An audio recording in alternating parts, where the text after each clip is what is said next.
जय भोले बाबा।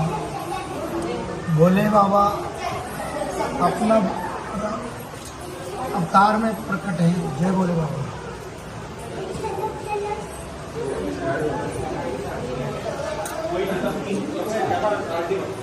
जय भोले बाबा।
नमस्कार दोस्तों, इस टाइम मैं हूँ देवों की भूमि देवभूमि उत्तराखंड में। उत्तराखंड के देहरादून में शिव जी के जहाँ मैं दर्शन कर गया हूँ, टपकेश्वर मंदिर में। यहाँ के व्यवस्था और हमारे साथ हैं। लगभग 30 से 45 साल आप यहाँ से सेवा दे रहे हैं और मुझसे रहा नहीं गया। मैंने गुरु जी को बोला यहाँ के बारे में थोड़ा पता है। गुरु जी, इस मंदिर का क्या महत्व है, इस आपके माध्यम से, चैनल के माध्यम से पूरे देश देखने वाला है, बताइए। नमस्कार, आप सब लोग टपकेश्वर महाराज का इतिहास सुनने की इच्छुक हैं। ये टपकेश्वर महादेव मंदिर गढ़ी कैंट टोंस नदी के किनारे स्थित है, देहरादून। और यहाँ का इतिहास इस प्रकार से है। ये मंदिर देवताओं का लीन है। जिस दौरान देवता लोग इस देवभूमि पे जागृत अवस्था में रमण भ्रमण किया करते थे, उस दौरान देवता लोग इस गुफा में आके भगवान शिव का ध्यान किया करते थे। जब जब देवताओं पे कोई भी मुसीबत आई, दिक्कत आई, कष्ट आया, तब वो यहाँ आके भगवान शिव की शरणागत हुए और भगवान शिव का उन्होंने ध्यान किया।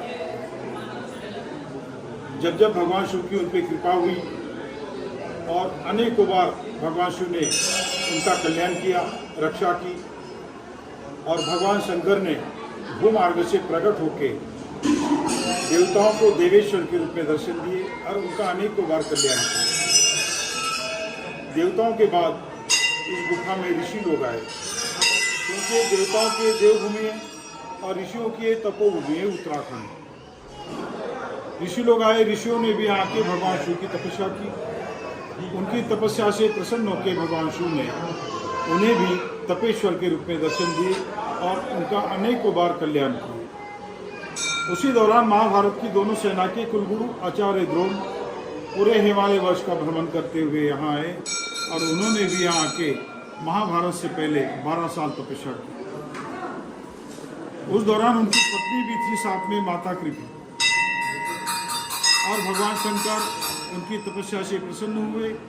कहा, हे द्रोण, हम तुम्हारी तपस्या से प्रसन्न हैं, जो वरदान मांगना चाहते हो मांगो।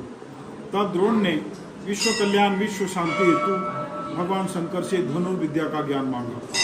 कहा जाता है भगवान शंकर रोज मध्य रात्रि को भूमार्ग से प्रकट हुआ करते थे और आचार्य द्रोण को एकांत में अस्त्र शस्त्र के बारे में धनुर्विद्या का रोज एक अध्याय पढ़ाया करते थे।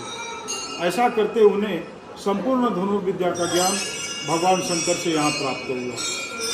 बाद में उन्होंने कौरव पांडवों को भी इसी क्षेत्र में प्रशिक्षित किया, यानी महाभारत की दोनों सेना यहीं तैयार हुई। और द्रोणाचार्य जी के पुत्र अश्वत्थामा, उनकी एक जन्मस्थली और तपस्थली भी है। इसी गुफा में द्रोणाचार्य जी के पुत्र अश्वत्थामा का जन्म हुआ, लेकिन उस दौरान उनकी माता कृपी को दूध नहीं था। बहुत कोशिश की, कहीं दूध प्राप्त नहीं हुआ।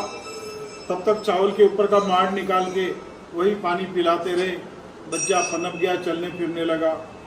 आगे चल के यहाँ पे और भी ऋषि लोग जो यहाँ तपस्या किया करते थे, ऊपर की ओर घास फूस की कुटिया बना के रहा करते थे। तो सुबह सुबह ऋषि कुमार, ऋषि पत्नियाँ गुफा में आया करती थी। तो उन ऋषि कुमारों के साथ अश्वत्थामा की मित्रता हुई और एक रोज खेलते हुए अश्वत्थामा उनकी कुटिया में चले गए और वहाँ पे अश्वत्थामा को ऋषियों ने दूध का स्वाद चखाया। तब से अश्वत्थामा के मन में दूध के प्रति लालसा पैदा हुई कि काश ऐसा दूध रोज मिले तो कितना अच्छा होगा। जब सायंकालीन गुफा में आए तब उनकी माता ने कहा, बेटा उस शिला के नीचे तुम्हारा सुबह का दूध बना के रखा है, पी लो, हमें तुम्हारी बहुत चिंता सताई जा रही है। अश्वत्थामा ने कहा, बोले माते, मैं आज से दूध नहीं पीऊँगा, क्योंकि चावल का ऊपर का पानी पी पी के उनका मन थक गया था। बोले पी पी के मेरा मन उब गया माते, मैं नहीं पीऊँगा। आज मुझे ऊपर ऋषियों ने जो एक कटोरा दूध पिलाया, मैं वही पीऊँगा। तब माता कृपी को लगा कि मैं अपने बच्चे को बचाती रही, लेकिन अब कैसे मैं बचूं? अब इसे मैं सच बोलूं कि झूठ बोलूं? उसी दौरान द्रोण आए और द्रोण से उन्होंने कहा कि हे स्वामी, अब हमारा बेटा बड़ा हो चुका है और ये दूध और पानी को अब जानने लगा है। अब इससे अधिक झूठ बोलना ठीक नहीं होगा। कृपा करके आप अश्वत्थामा के लिए कहीं से दूध की व्यवस्था करें। तब द्रोण ने कहा कि बोले प्रिय, भगवान शंकर कृपालु है, दयालु है, अवश्य कुछ न कुछ रास्ता निकाल लेंगे। तुम थोड़ा धैर्य बनाए रखो, विश्वास रखो। द्रोण बोले, प्रिय, मुझे एक प्रसंग याद आ रहा है, जिस दौरान हम तपस्या के लिए प्रथम बार हिमालय की ओर प्रस्थान किए थे, तो आधे रास्ते विदा करते हुए हमारे मित्र सखा द्रौपद ने हमें वचन दिया था कि तपस्या के दौरान हमारे मित्र सखा ने हमें वचन दिया था कि आपको कोई भी जरूरत महसूस हो तो आप मुझे याद करना। बोले प्रिय, हमें तो कोई ज़रूरत महसूस नहीं हुई, हमने तो जैसे तैसे समय व्यापन कर लिया, लेकिन आज हकीकत में मुझे भी अश्वत्थामा के लिए गाय की ज़रूरत महसूस हो रही है। और अब सुनने में भी आया है कि हमारा मित्र सखा राजा बन चुका है, तो मैं इसी बहाने जाता हूँ, हस्तिनापुर की ओर प्रस्थान करता हूँ और इसी बहाने जाता हूँ और राजाभिषेक के उपलक्ष्य में उन्हें बधाई भी दे देता हूँ, मिल भी लेता हूँ और एक गाय भी ले आता हूँ। वहाँ गए, राजन को बधाई दी राजाभिषेक के उपलक्ष्य में और एक गाय की मांग की। तो राजन को राजा बनने पे अभिमान हुआ था द्रौपद को। तब उन्होंने कहा कि बोले तुम कहाँ भिक्षु ब्राह्मण और हम कहाँ राजा, अरे लेन देन तो बोले द्रोण बराबरी वालों के साथ होती है। और गाय देने से मना कर दिए और निराश होकर द्रोण इस गुफा में आए। गुफा में आते ही आकाशवाणी हुई कि हे द्रोण, निराश ना हो, अश्वत्थामा भगवान शंकर का दिया हुआ प्रसाद है, उसकी रक्षा स्वतः शंकर भगवान करेंगे।